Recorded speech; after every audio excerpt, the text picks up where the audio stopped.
Assalamualaikum warahmatullahi wabarakatuh. Perkenalkan, nama saya Elvina Damayanti. Saya dari kelas B jurusan Ilmu Administrasi Negara. Di sini saya akan memaparkan sedikit materi tentang perkembangan ilmu administrasi publik sebelum menjadi disiplin ilmu, atau administrasi publik sebelum Wilson, dan administrasi publik sebagai disiplin ilmu. Baiklah, langsung saja saya ke materi yang pertama, yaitu administrasi publik sebelum Wilson. Pemikiran Confucius, yaitu Plato, Aristoteles, Machiavelli, Montesquieu, Rousseau, dan para tokoh lainnya sudah mengenal administrasi publik, di mana salah satu prinsip yang disampaikan, pelayanan publik harus memiliki moralitas yang baik. Pihak yang memerintah harus memberi contoh yang baik pada pihak yang diperintah. Selanjutnya itu saya memilih beberapa tokoh. Yang pertama itu dari Plato, yaitu The Laws, masa Yunani kuno, membagi administrasi ke dalam 3 cabang: pengawas kota, pengawas agora, dan pengawas tempat ibadah, serta menggambarkan tugas dan kewajiban sebagaimana menentukan jumlah serta proses seleksinya. Yang kedua yaitu Machiavelli, The Prince, yaitu administrasi sebagai pelayan publik yang membantu negara. Materi yang selanjutnya yaitu administrasi publik menjadi disiplin ilmu. Pada perkembangan administrasi sebagai disiplin ilmu mengalami beberapa proses pergantian cara pandang. Menurut Nicholas Henry, Public Administration and Public Affairs menyatakan terdapat krisis definisi administrasi dalam administrasi negara. Dan lebih jauh, Henry menyarankan bahwa pemahaman administrasi bisa dipahami lewat paradigma. Henry mengutip pendapat Robert T. Golombieski bahwa standar disiplin ilmu mencakup lokus dan fokus.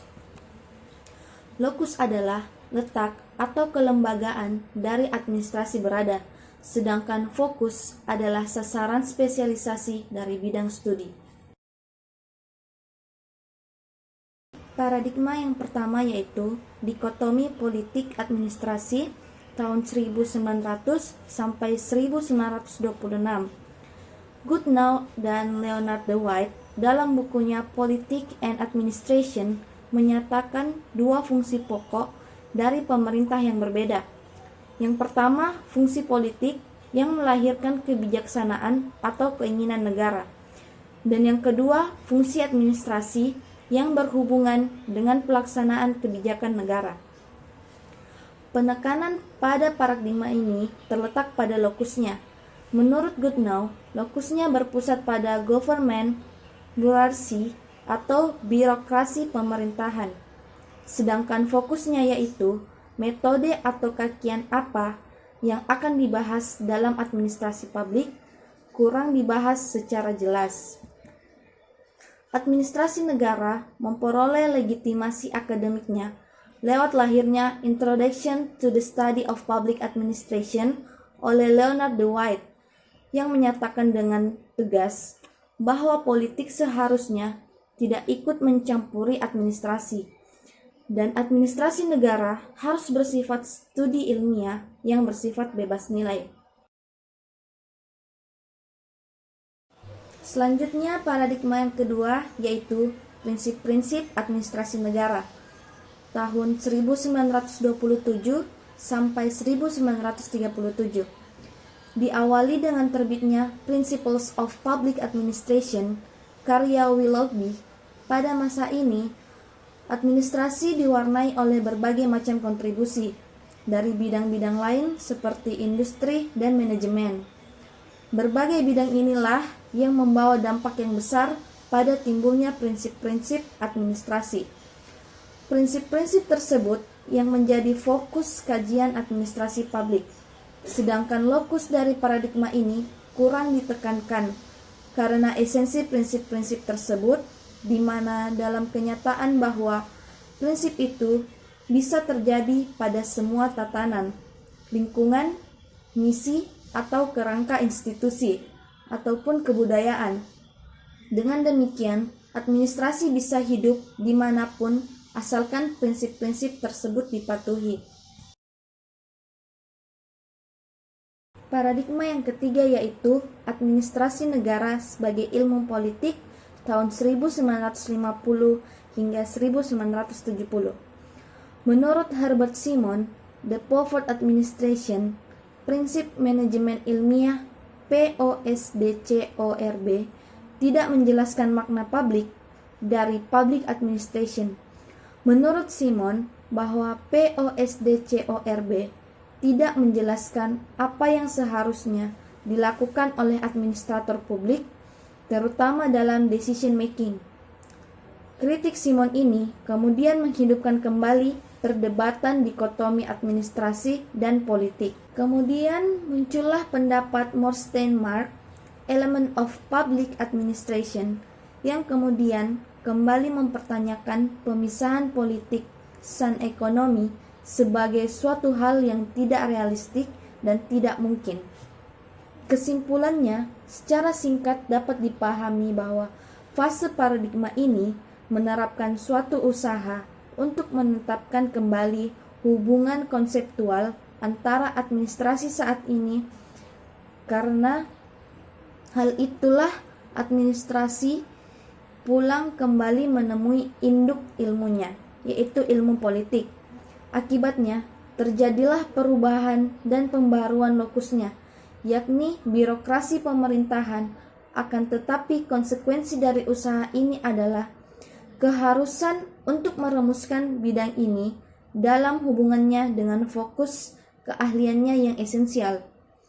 Terdapat perkembangan baru yang dicatat pada fase ini, yaitu timbulnya studi perbandingan dan pembangunan administrasi sebagai bagian dari administrasi negara. Paradigma keempat, administrasi negara sebagai administrasi, tahun 1956 hingga 1970.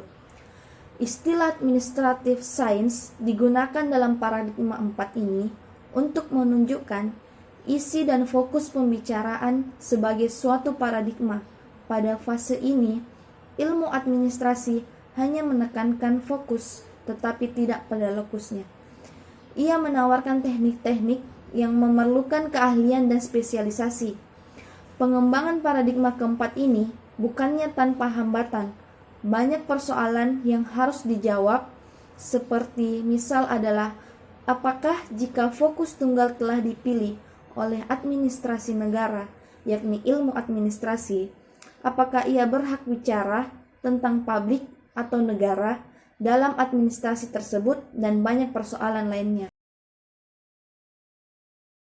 Paradigma kelima, administrasi negara sebagai administrasi negara, tahun 1970.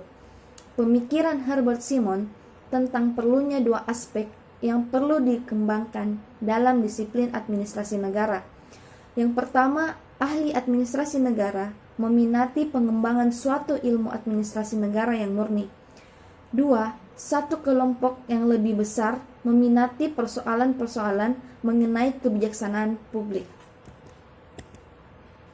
Lebih dari itu, administrasi negara lebih fokus ranah-ranah ilmu kebijaksanaan atau policy science dan cara pengukuran dari hasil-hasil kebijaksanaan yang telah dibuat. Aspek perhatian ini dapat dianggap sebagai mata rantai yang menghubungkan antara fokus administrasi negara dengan lokusnya. Fokusnya adalah teori-teori organisasi, public policy, dan teknik administrasi ataupun manajemen yang sudah maju. Sedangkan lokusnya ialah pada birokrasi pemerintahan dan persoalan-persoalan masyarakat atau public affairs. Selain pendapat Henry di atas, banyak tokoh yang memiliki sudut pandang berbeda dalam menjelaskan perkembangan ilmu administrasi publik. Contohnya yaitu Barclay dan Armajani mengemukakan bahwa administrasi publik mengalami pergeseran dari paradigma birokratik ke paradigma post-birokratik. Paradigma birokratik yaitu yang pertama menekankan kepentingan publik, efisiensi, administrasi, dan kontrol. Yang kedua, mengutamakan fungsi, otoritas, dan struktur. Yang ketiga, ketaatan aturan dan prosedur. Keempat, beroperasinya sistem-sistem. Sedangkan paradigma post-birokratik yaitu yang pertama menekankan hasil yang berguna bagi masyarakat, kualitas dan nilai produksi, keterikatan pada norma. Yang kedua, mengutamakan pemberian penilaian masyarakat, akuntabilitas, dan hubungan kerja. Ketiga, penerapan pemahaman dan identifikasi masalah.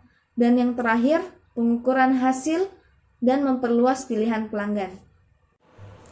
Sekian dari hasil pemaparan saya.